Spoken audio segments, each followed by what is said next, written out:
It has one bar. It's okay, one bar. بسم الله الرحمن الرحيم الحمد لله رب العالمين والصلاة والسلام على سيدنا محمد وأهل بيته الطيبين الطاهرين اللهم صل على محمد وآل محمد.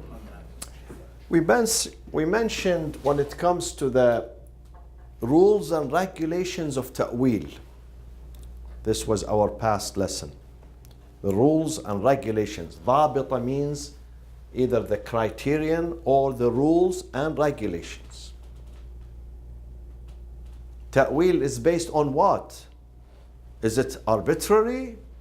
Well, I think, it came to my mind, that the ta'wil of this verse is this. Someone else says, no, it came to my mind No, it has rules, regulations, and strict criteria. The first one we mentioned in the last session. The first one was what? Relationship. The relationship, the matching between what? Between tafsir and ta'wil, between zahir and batin. There has to be some connection, there has to be some relationship. And we gave an example of several examples. One of them was فَلْيَنْظُرِ الْإِنسَانُ إِلَى طَعَامِهِ.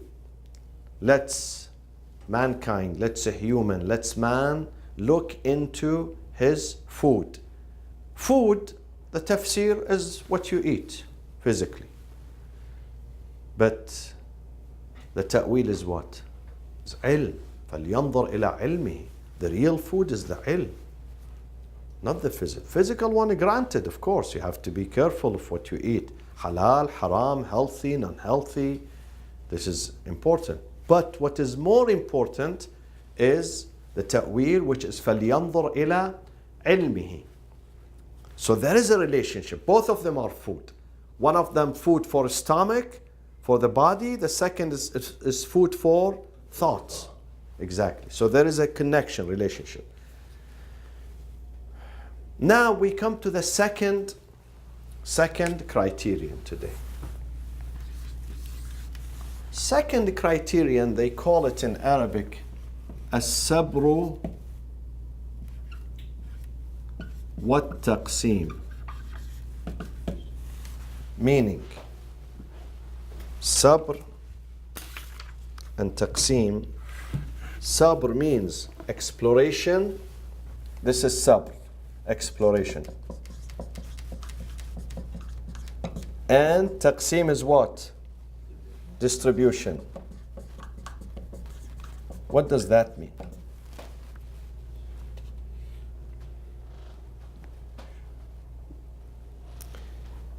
See, in ilm al-usul, we have a concept. The concept is called, leave this for a second and focus on what I'm going to say. In ilm al-usul, the principle of jurisprudence, we have a concept. We have a law. The concept says, تنقيح المناط. The translation of تنقيح المناط is to articulate. تنقيح is to articulate. Manat is the reason. What does that mean? To articulate the reason. And to articulate the reason, to find what? To find al-milak al-qat'i. Al-milak al-qat'i. Qat'i means absolute.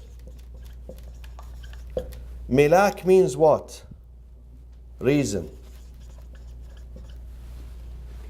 Or the cause. What does that mean? Ilm al-usul means when God says this is forbidden, we have to examine it. Why it's forbidden? We have to find the reason why God said this forbidden. Is it this specifically forbidden, ta'abbudi, or no, it is tawassuli? It means when you find this element everywhere, then it is forbidden. So this is a common element. This is not a specific element. Tanqih al-manat is a process. You apply this process. This is process called, the process is called to articulate the reason, to investigate the reason, to investigate, to make it clear for you. When God says this is haram, don't do this. Why did He say this? Because there is a reason or there is no reason. If there is a reason, you have to find the reason, because this reason is, you may find it in other cases. So other cases are going to be forbidden too. So you have to find milak, the real reason, the real cause why God said. And that has to be qat'iha, not suspicion. You know 100% that God said this is haram just because of this reason. Milak al-qat'i. If it is not qat'i, you suspect, well, I think God said this is haram because of such and such, but I am not sure. No, you have to be sure. From the evidence, you have to be sure. Can you repeat that just one more time? So it's a process of derivation or procedure. This part right here. Yeah. Tanqih al-manat means, look at me, Ali, leave writing. Look at me, I'll make it easy, then you can write. Tanqih al-manat, it's a process of examination. When there is khitab, a verse, khitab means verse from God. It says such and such is haram. If He mentions why it's haram, I examine that, examine it. Tanqih al-manat means to examine, to articulate, to investigate, okay? If I find the reason why He said this is haram, and that reason is an absolute reason, qat'i, then I can apply that ruling to other similar cases too. If he says, so for example, if he says eating pork anzir is haram, for instance. Yeah. Now we got to find the reason why it's haram. Let's say, for the sake of argument, He said pork is haram because it might contain some diseases.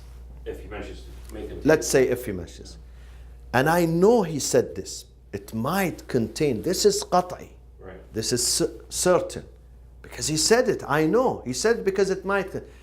So if He remains silent about other types of food, and I know again for certainty, that other types of food or products also contain some diseases, then the same ruling applies to them. Okay. What's the ruling? If they're haram? Yeah, they become haram because they have the same reason. They carry disease. You're using an analogy.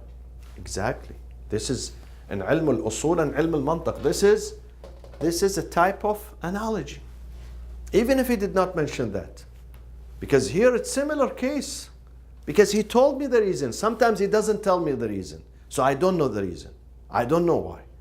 I have to follow Him. Ta'abbud. I follow Him. Ali, listen to me. Yeah. Sometimes He doesn't tell me the reason. Right. So I have to follow Him in that case only. I can't stretch it to other cases. But if He had told me the reason, then I know why. I know why He said this is haram, because He told me the reason. Right. So I can stretch it and expand it and extend it to other cases, similar cases. Right. Okay? Now, what does this have to do with ta'wil? This is fiqh. What does it have with ta'wil? Can you tell me?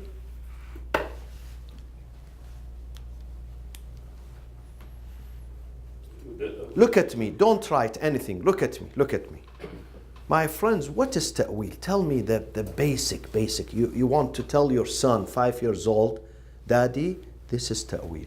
What do you tell him? Make it very simple and basic. Exactly. The hidden meaning.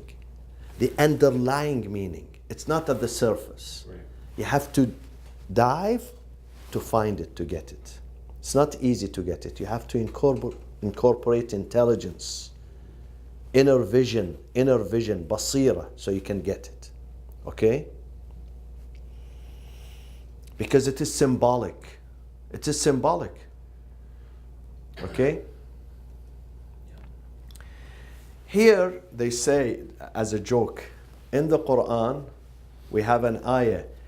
Allah is saying to Musa, سَنَشُدُّ عَضُدَكَ Radim. Yes. سَنَشُدُّ, we will tie your arm with your brother. سَنَشُدُّ عَضُدَكَ بِأَخِيكَ وَنَجْعَلْ لَكُمَا سُلْطَانًا فَلَا يَصِلُونَ إِلَيْكُمَا. Moses said, God, you are sending me to Pharaoh. Pharaoh has an army, he's a huge state, he has soldiers. I don't have anything. How can you send me to him? How can I go and confront him? God said to him, listen, don't worry. I will tie your arm with your brother Aaron. You go to him. وَنَجْعَلْ لَكُمَا سُلْطَانًا. I will put for you authority. They cannot reach out to you. They cannot hurt you. سَنَشُدُّ عَضُدَكَ بِأَخِيكَ. What does that mean? Symbolic. It means I'm going to make your brother as your lieutenant. He's your aid, your supporter. So rather than being alone, lonely, you're going to have a supporter. You're going to be two. Someone came to one of the Maulanas in Iraq. He said to him, Sayyid, he came from the countryside, farmer or something like that. He said, Sayyid, I want an istikhara. Sayyid opened the Quran and this ayah came out. He told him, do you want to buy a donkey? He said, yes. He said, how do you know? He said, the ayah said, سَنَشُدُّ عَضُدَكَ, we will tie your arm. He said, well, yes, wallah, Sayyidina, this is correct ayah. Yeah. So, okay. Now, let's apply this. This is fiqh concept. Let's apply it to, okay, what is sabr and taqsim? Sabr and taqsim is used in logic, ilm al-mantiq. We use it also in ta'wil. It means that when we look at a verse, we try to explore and try to distribute this verse, the rationality of this verse into other verses too, into other situations too. Okay? Right. So say that if the other example that we said about pork, and hypothetical, may contain diseases. So other foods that are haram, the reason also it's not haram because they may contain diseases. So the absolute reason is contains diseases. If you know this is the absolute reason, if you are 100% that this was the reason why God forbade this product, then you can apply it to others. Right. But how can you establish this is the absolute? This is not easy, huh? Right. This is not easy to reach this stage. But the absolute reason in that context is contains diseases. Mm-hmm. Exactly. Yeah. Okay. Now, sabr and taqsim. Sabr means to explore. Yasbur, to explore. Taqsim means to distribute. I'll give you an example. Allah says, this is in the Quran, this is in Surah Al-Qasas. Surah Al-Qasas is chapter 28, verse 17. Okay? Let me write it for you here. Our board is very, very small. So did you write this? Can I erase this? Okay. Ali, I think it's cold. Let me turn it off. Yeah. Okay. My friends, in 28:17,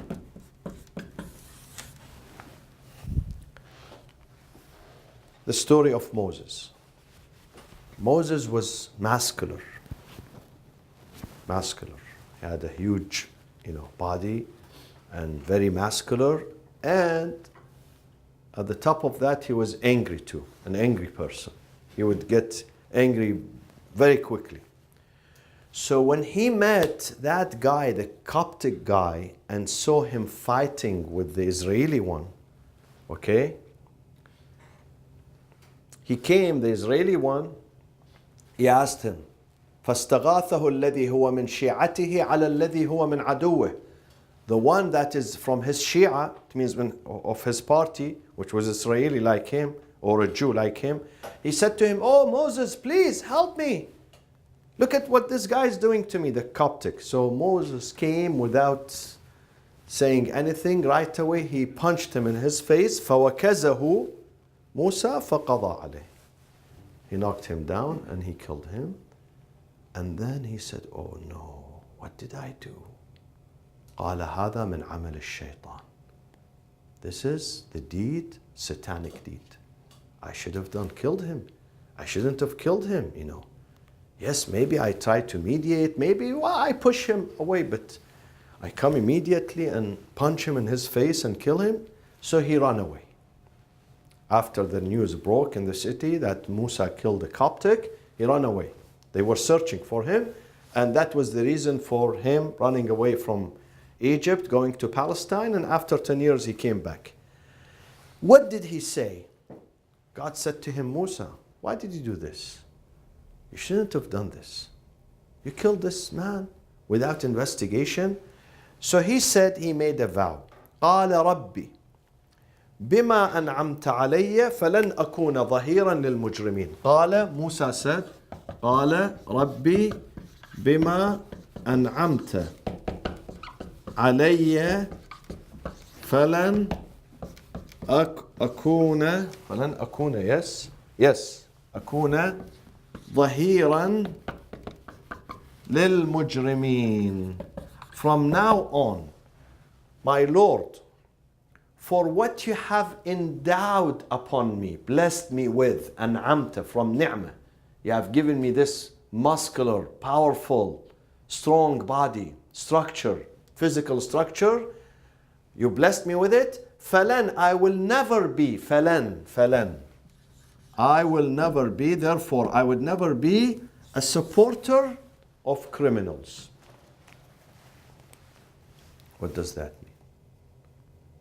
It means from now on I would never misuse my energy or my power or my strength. I would not do something illegal or something wrong from now on. Wasn't that because say that Coptic, the Israeli, the Jew, told him once, he came, he did it, and then he told him again. Yeah, he told him right? again, So exactly. Then he said, wait a minute, you're a liar. Yeah, right? yeah, exactly, yeah. So, but he still killed the guy. Yeah. He still killed the guy, yeah. So, he said, from now on, I would not use my energy for misuse or for assault or for abuse. أنعمت عليه. What did God has given him? Muscles.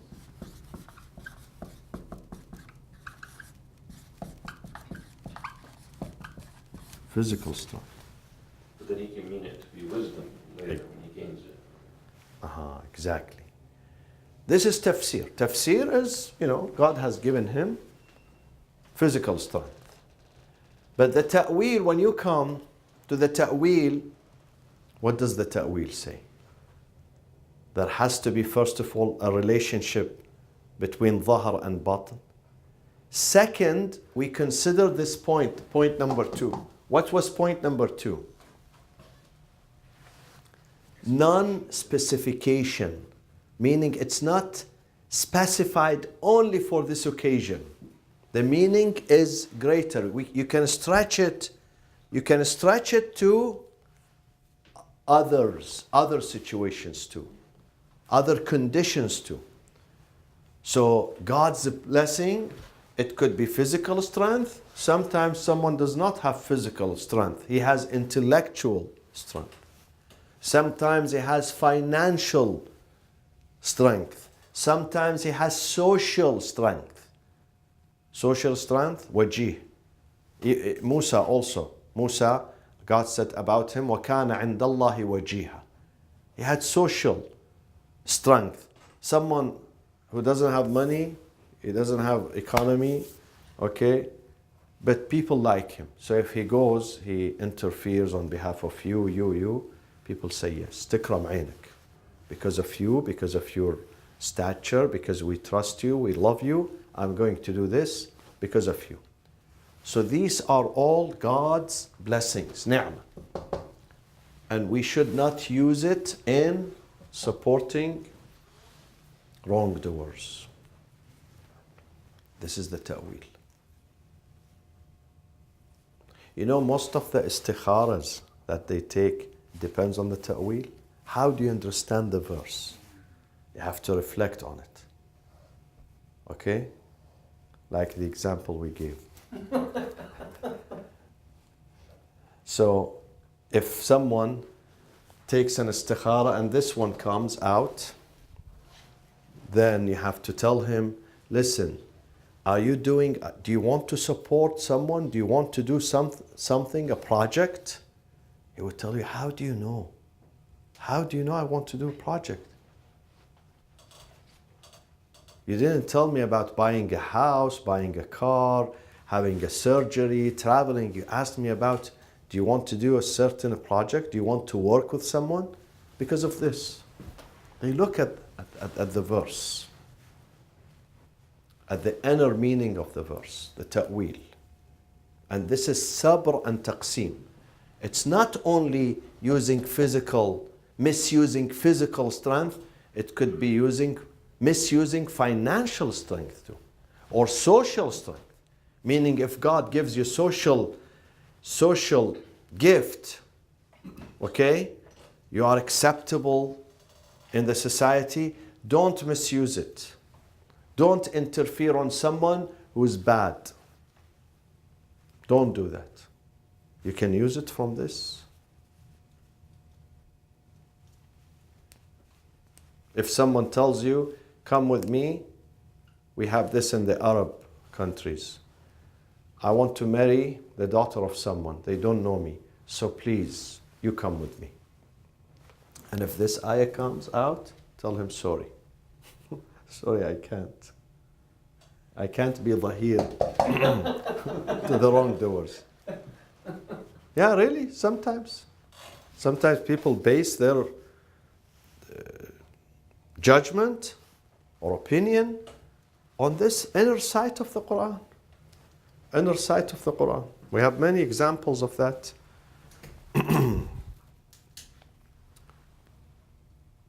A lady, she was going to get divorced, so she took istikhara. Usually they don't take istikhara, you know. Once they want to get divorced, khalas. No istikhara, no Quran, no religion, no nothing. That's it. They make up their mind.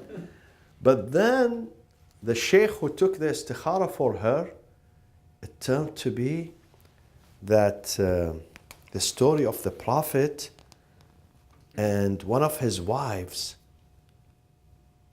I think the story of Zayd, yes. No. The story of that lady who came to the Prophet and said, Ya Rasulullah, I want to marry you. And the Prophet did not know what to say. So Jibreel came to him, he said, yes. وَإِنِ امْرَأَةٌ مُؤْمِنَةٌ وهبت نفسها للنبي إن أراد النبي أن يستنكحها خالصة لك منه. It's about marriage. It's about staying together. So the sheikh said to her, do you want to get divorced? She said, how do you know? This is from the Quran. He said, it's not good. Don't do that. Stay in the marriage. And she stayed. So these things, they are inner sight. This is ta'wil. This is part of the ta'wil. Okay? And what else? Do you remember from last session we said, we gave example that it is not specified to this situation. Though it came for this situation, but because we knew what? Milak al-qat'i. We knew the absolute reason, though therefore we stretch it to other situations. We gave an example. What was the example? It was after the, I think, Battle of Badr and extended to Zakat. And Exactly. The khums. The khums. Khums is not only in the battlefield. Social. Exactly. It could be any income that you generate, then you have to pay the khums. Not necessary. Yes, it came to the battlefield on that day, on that occasion, but it is not limited or confined to that. Because we know through tanqih al-manat, through the process that we mentioned, we know the milak, that when it is gained, though of course it is supported by the hadith, but this is the general concept of it. Okay? Or infaq, وَأَنْفِقُوا فِي سَبِيلِ اللَّهِ, the other verse. Spend in the way of God. Again, it came for the battlefield, for the war effort. But it is not limited, because infaq, sabilillah, is not just to defend in a military way. Sometimes you have to defend against diseases. This is also mandatory to protect your society against epidemics, against, outbreak of cholera or whatever. Or sometimes education also is a form of defense, fi sabilillah. Sheltering orphans is a form of defending and maintaining your society and your community. Okay.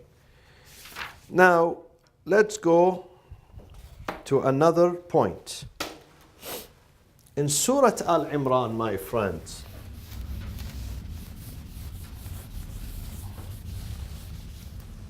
when Allah subhanahu wa ta'ala speaks about,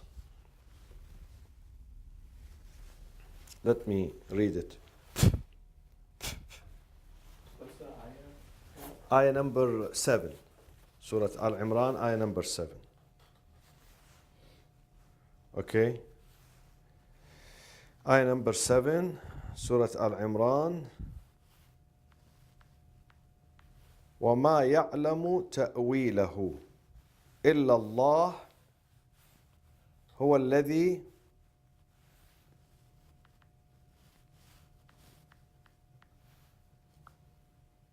Okay. هو الذي أنزل عليك الكتاب منه آيات محكمات هن أم الكتاب. Part of these verses are muhkam. Muhkam means what?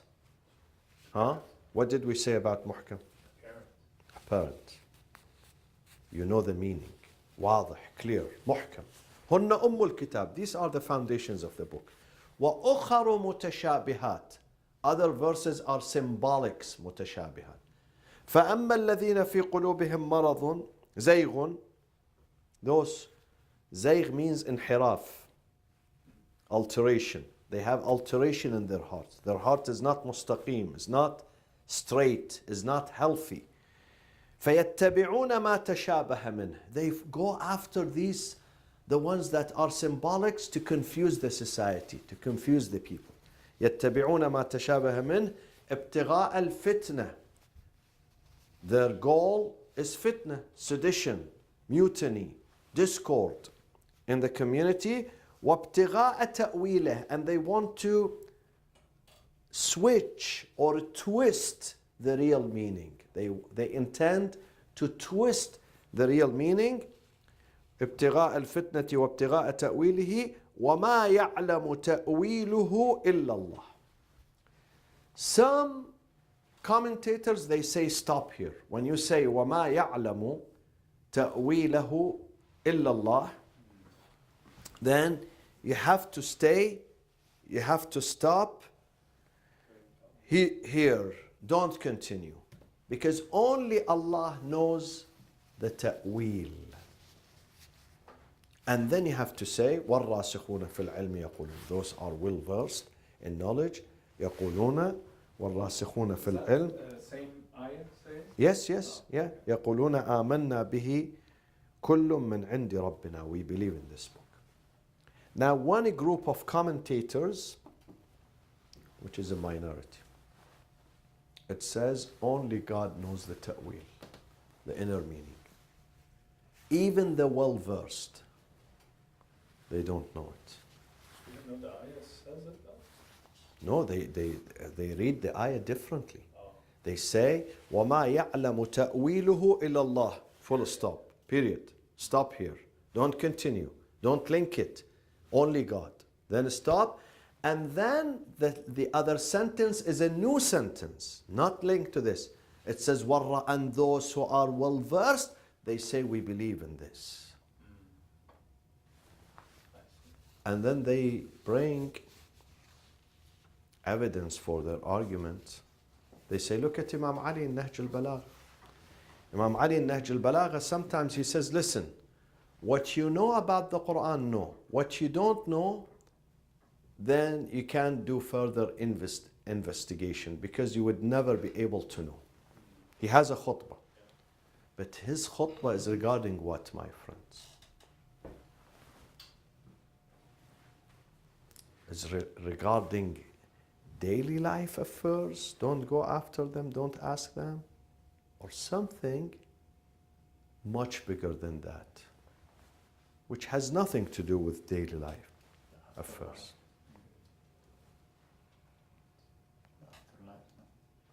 Sifatullah, God's attributes and characters. God does not tell you, when I speak about life affairs, don't investigate. I want you to investigate because this book is a blueprint. And I want you to apply it into your life. If you don't know, if it is a mystery, bless you, yarhamkumullah. If it is a mystery, how are you going to apply it into your life? But when it comes to God's characters and attributes, it is above your understanding. You are not going to get it. This is too much for your level of understanding. Too much for a human brain to fathom God. And this is what the word Allahu Akbar exactly means. It is misinterpreted. Allahu Akbar. You know, when you hear the CNN or Fox News, they say, and he shouted, Allahu Akbar. Allahu Akbar means God the greatest. No, it's not God the greatest. So what does it mean then? If it does not mean God the greatest. Knows more. God knows more, or No. More? No. Huh? He's beyond comprehension. Exactly. Allahu Akbar, Akbar, He's too great to be comprehended. He's too big, too great to be comprehended by our limited minds. Though our minds are not limited, they are huge, huge. But still, we know part of Him, the other part we cannot know. It's hidden.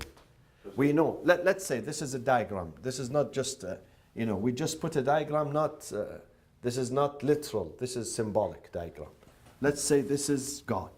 Astaghfirullah. Okay? We know this much, He allows us. But that much, He doesn't allow. 80% He doesn't allow. Maybe we know 20%. Maybe. Some philosophers say. We know this because it is important for us to know. This is the basics. If I don't know it, I am not going to know anything about God. But the rest, even if I exert my pressure, strive, I'm not going to understand it. It's beyond my human brain. So when Imam Ali said, you said, essentially he's saying that it's too tough to understand, but it doesn't mean that we should not try to understand it. Yes, he says don't. Let me read that. فانظر أيها السائل. This is in خطبة الأشباح, the ghosts. خطبة الأشباح النهج البلاغة. فما دلك القرآن عليه من صفته فأتم به واستضئ بنور هدايته. What does Quran speak about God's character? Follow it. Try to understand it. Try to be guided by it, because this is mentioned in the Quran. Okay? وما كلفك الشيطان علمه مما ليس في الكتاب عليك فرضه ولا في سنة النبي وإمة الهدى أثره فكل علمه إلى الله. But if the Quran does not mention about this, neither it's in the Sunnah, you don't go after it anymore. Don't go and dig. If God wants you to know, He will put it in the book. Or the Prophet is going to explain it to you. So if the Prophet never explained and the Quran never mentioned, then don't go and try to dig deeper into this. Because these are satanic whispering. Well, this is about the attributes of God, right? Yes. The word specific. Yeah. So, Yeah. but he said it may be too difficult to understand. But did you say it doesn't mean that we shouldn't try to understand it, or we don't try to do it? Well, you just said We don't try. We should not try. Yeah. Yeah. Because some of these characters, we have to believe in them Yeah. as ta'abbud. You know what is ta'abbud? Ta'abbud is a military rule. You have to believe in it, even if you don't understand it, some of it. Many of the things we do, we don't know. People ask, why 5 daily prayers? We don't know why. God never mentioned why 5, neither the hadith. Why 7 rounds of tawaf? I really don't know. I don't know why. God never mentioned why 7. You know, Because Usher went 7 times or something. tawaf, that's sa'i. Why do we do tawaf? Okay? So some of these things ta'abbud. Why the morning prayers 2 rak'ah? Why the Isha? Isha people are tired, they want to go to bed because they used to go at 5 p.m. at sunset. Make it 1 rak'ah Isha. But he made it 4. Why? These are ta'abbud. Why the month of Ramadan 29, 30 days? Why not 10 days? Why not 2 months? These are ta'abbud. Okay? These are strict rules that we have to follow. We don't know the philosophy. Ta'abbud, we don't know the philosophy. But we know this is an authentic command from God that we have to wear. We have to follow, I mean. Okay? So some of this sifat, especially the unity, Tawheed al-Dhat, because the Tawheed has many branches. Tawheed al-Dhat, Tawheed al-Sifat, Tawheed al-Af'al, Tawheed al-Ibadah, Tawheed al-Malikiyyah, many branches. But when it comes to Tawheed al-Dhat, the unity of the essence of God, what is it? What is the essence of God? What is it a ghost? Is it something solid? I know it's not physical, but tell me, is he light? Sometimes he says, Allahu nuru samawati wal ard. He's the light of heaven and earth. Is he really light? Or he's empty, nothing? Some kids ask, some kids, believe me, they say, God, but Daddy, but how is God? Where is he? Where is his house? Who made him? When did he begin his journey? They can't understand it because they know we have a journey beginning. Everything has a beginning. So they ask, when is God beginning? When is his beginning? So this is something, that's it. You know certain things. The Quran said, وَلَمْ يَكُنْ لَهُ كُفُوًا أَحَدٌ. Quran says, he has no match, no similarity. Stop there. خلاص. Because if you try to go further, you're going to confuse yourself. There is no solution for it. Because God wants you the 20%. He says the 80%, this is not your job. This is not your brain. Your brain does not have the capacity. Not only that, even from a logical perspective, if you are trying to put yourself to the level of God, trying to know Him, when you know someone, you are at His level, right? Mm-hmm. Exactly. Exactly. This is why, my friends, some philosophers, Sunnis and Shias, theologians, they do takfir to each other. Why they do takfir to each other? Because he says, this is my theory, the other says, no, this is my theory about God. They clash. When they clash, he says, no, my theory is a pure monotheism, yours is polytheism. They start fighting with each other, and they do. And both of them are wrong. Neither this guy is right nor that guy is right. Both of them are wrong. One of them is Hallaj. He says, in everything we see, you are seeing God. Every object, not just the humans, every object you see, this is God. This is God's image. Not image, he says this is God. Sometimes they say this. So things like that has to be avoided. So is it God knows this? Yes. Certain things God